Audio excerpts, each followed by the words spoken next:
Hey, listeners. My name is Elisha, the founder of the Witnesses podcast. It's so beautiful to have you listening to our podcast. And I want you to know something that means a whole lot to me. Thank you for tuning in. And one thing I love to tell all of our listeners is it's not just about you listening, but listening to understand. Understanding is the most important thing. So important. So, you have to listen, learn, and practice. Thank you so very much and happy listening. Hi, Crystal. It's so nice to have you on the show. How are you doing today? Hi, Elijah. It's so nice to be here. How are you? I'm fine as well. Okay. Oftentimes I love to talk about the essence of this show, which is to invite amazing guests like Crystal to come talk to us about their triumphant stories. Because we believe that in our audience, there might be someone who is stuck up in a situation that Crystal came out of triumphantly. So by that person listening to you speak, he or she might actually pick an information from you that will lead to their transformation. So the show is basically about transformation, transformation, and transformation. So within the next My few favorite minutes, topic. Krista, yeah, I love that. So within the next few minutes, Krista, let us get started with your story, the challenges that you faced, and how you overcame them. Then afterwards, I've got some beautiful questions for you. So over to you, Krista. Oh, thank you so much, Elisha. I'll try to give you the short version because I don't want to take the whole day. But essentially, I'm from Southern Alabama. Alabama is a state in Southern United States. So it's near Florida and Georgia. And so I grew up in a very rural part of Alabama. It was basically filled with cows, and we had like one major traffic light that went to the town. So usually people passed through on their way to the beach. It was a very small town. And so I grew up in public housing apartments in that town. It's called Ozark. And I grew up in public housing apartments with both my parents for a time being and then my siblings. So I'm one of 10. I'm number seven. And so when I was growing up, we definitely had a lot of noise in the house, but we had so much fun. We had a really awesome childhood. We didn't even know that we were in kind of a economically difficult or disadvantaged situation because of just sheer fun and love that we felt growing up from my parents, and also like just being in our neighborhood. We had a lot of fun. And when I was about 11, that changed because I lost my dad to leukemia. He was battling cancer for a couple of years, and he ultimately lost his battle with cancer. And as you can imagine, that changed so much for me and my family. And I was the daddy's girl by heart, like literally. My dad was like my first superhero, and I always thought he was the smartest man in the world. And so I would always ask him to teach me how to read and write and teach me how to like learn stuff. I just love learning things from him, and he would teach me. So I learned how to read and write before I like started school, and I was like always kind of like trying to learn more because I felt so empowered when I knew something. Um, and so when he passed away, a lot of things changed. My personality changed, my family dynamics changed, and we moved a total of 6 times within a period of like a year and a half. My mom had to file for bankruptcy, the whole like ordeal. It was just kind of a downhill spiral for many years. And then eventually one day, things started to get better, and they started to get better and better. And obviously, there was still a huge gap left in the family when my dad passed. But essentially, my mom was able to build up the family. She found a good job, and my siblings graduated. I graduated from high school. I started going to college, and I got scholarships to go to school because obviously my mom couldn't pay for it. And then once I got the scholarships, including the Bill Gates Scholarship, so it's a scholarship that was funded by Bill and Melinda Gates, their foundation, and it basically sent students to school for 10 years. And so I pretty much just used the money that I got from scholarships to fund my education, and it's been about 11 years. And I'll be graduating with my PhD this year. So I did it fully out. Like I milked it. I really did milk it. But I love learning, as I stated previously. So it was okay. Like, I'm grateful for the path that the Most High has led me on. And I'm grateful that I can now share my story with other people who are maybe overcoming difficulties. But it was a journey, needless to say, but I'm grateful for it. I'm grateful for it. I'm grateful for the transformation. Transformation. Beautiful. You know, Yes. I love what you said. That the path that the Most High has placed you on. That's so beautiful. You Yes. know, recognizing the Most High. Oh no, I love it. I really Yes. love it. Okay, Yes. so I couldn't do yeah, this on my own. There's an yes, invisible intelligence that's been guiding me from day yeah. one. That's guided my sisters, my family, and everyone that you just have to be aware of it, you know? Invincible intelligence. Oh my God, I love that. Mhm. Okay, so Crystal, let us begin with the questions. All right, are you ready? Mhm. I'm ready. Okay, beautiful. Okay, so let us talk about crystal clear insight. How can Mm. one turn life lessons into best-selling literature? You got that? Mm. I do. That is a very, very good question. And the short answer that I can give is that you have to be courageous. You have to be bold because a lot of the things that we experience are so difficult that a lot of people don't want to talk about it. They kind of shove it down or they shove it away. And I did that for many years, which is why I had anxiety and depression because I was shoving everything that happened to me, all the tragedy down deep into my body, and it was creating a lot of conflict, inner conflict. And then once I wrote Crystal Clear, I realized that my story was used to help other people. And my mom is the main reason why I wrote that book because she told me that basically if I wrote a book and I talk about my journey of overcoming challenges, that it could help other people. And she said that if someone came to me and asked for help, she would say, just tell them to read your book and you put everything there because it is a long journey. So that's why the book isn't like one page. Like there's a lot of steps in it.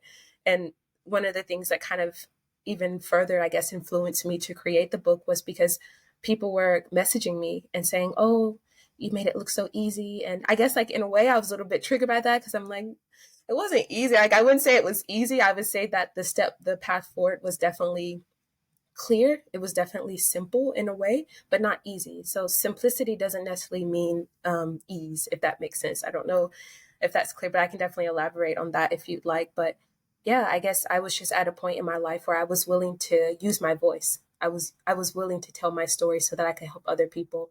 And just seeing the amount of impact that that book has had on people I've never met before, people in different parts of the world that message me on Instagram and say how my book has helped them, that to me was the best part about writing it. It was one of the hardest things I've ever done because it took me being very honest with myself. It was the first time in my life where I was able to look at my story all in one place, because you have to realize that while I was doing all those things as in my bio and accomplishing all those goals, I was tunnel vision. I didn't see anything. I didn't feel, I was completely tunnel vision, almost like an athlete. Like I just went for it. And so I never really stopped and realized that I was living inside of an answered prayer.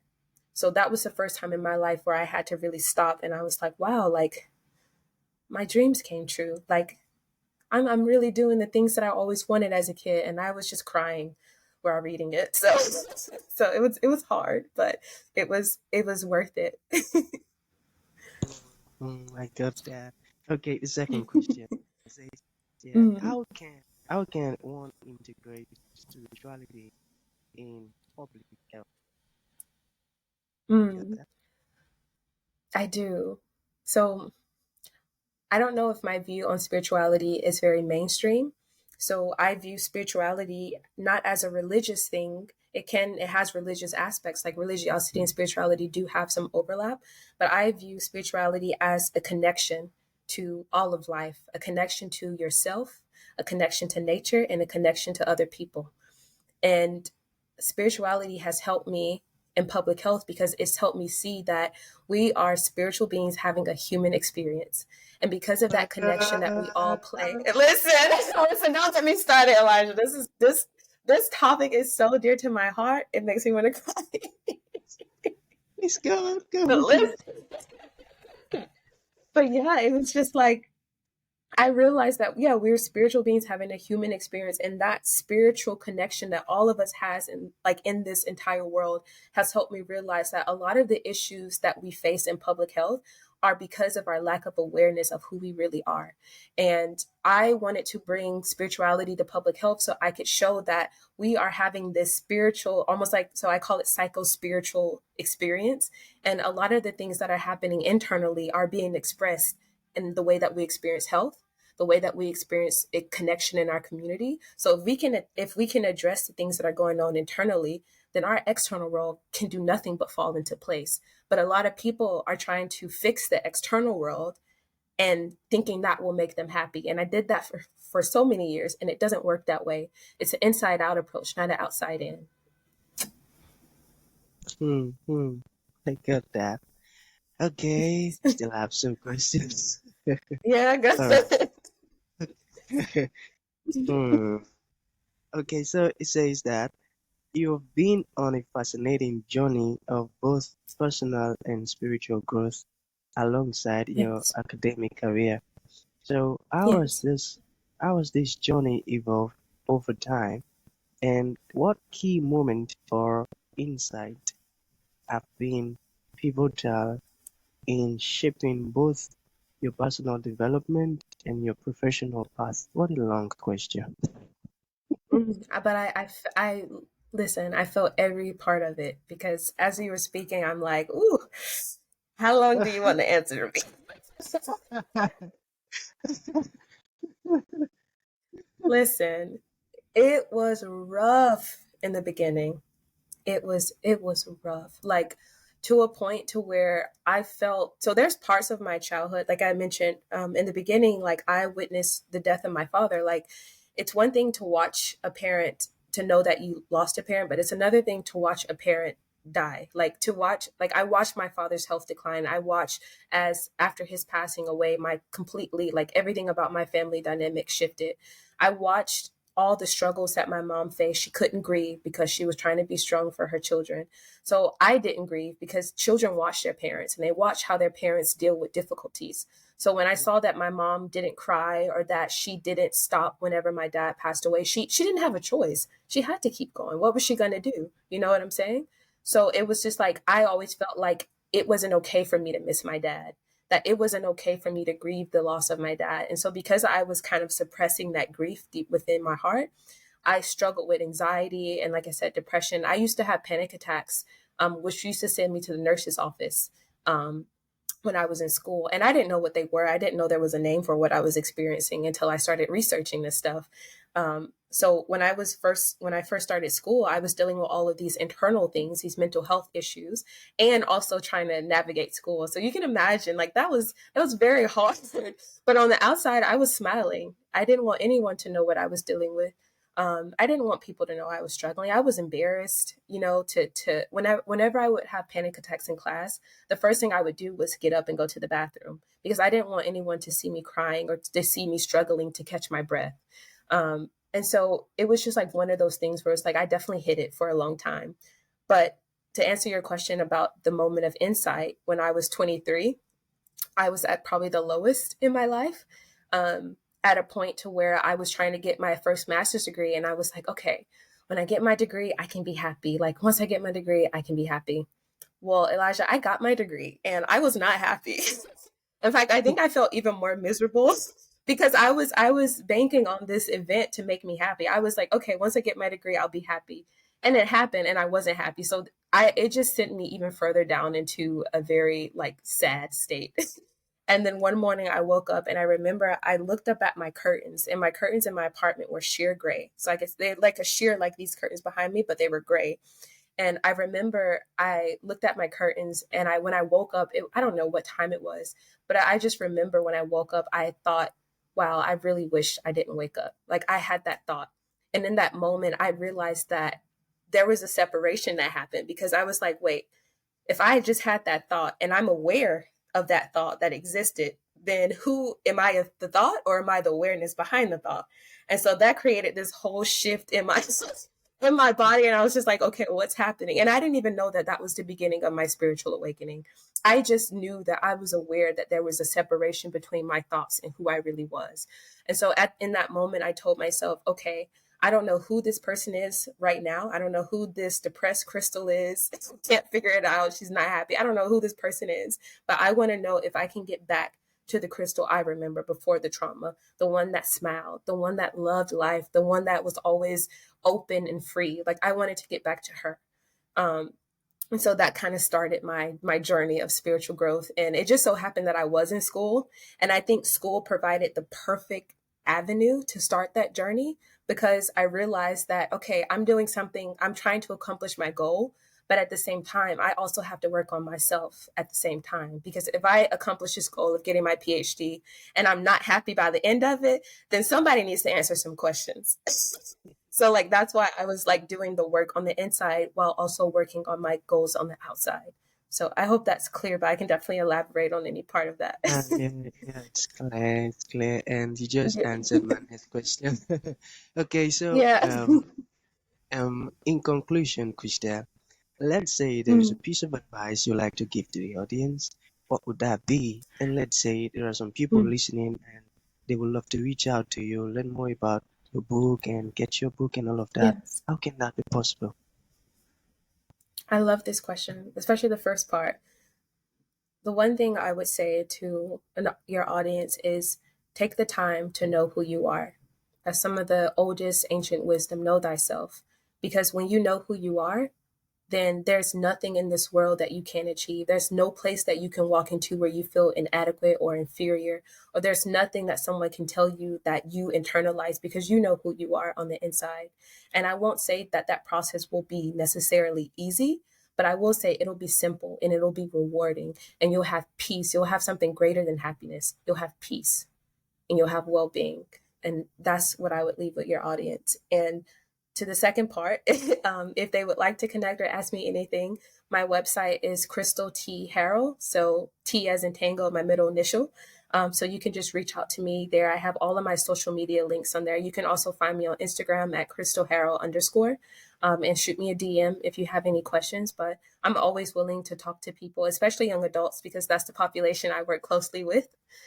Because I identify with them. I know there's a lot of stuff happening developmentally and also emotionally.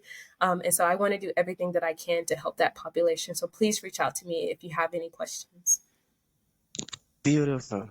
Beautiful. Okay, so that's going to be the end of the show. Thank you so very much, Christelle. Thank you for your time. Thank you for honoring the invite. It do means a whole lot, I tell you. And you know what?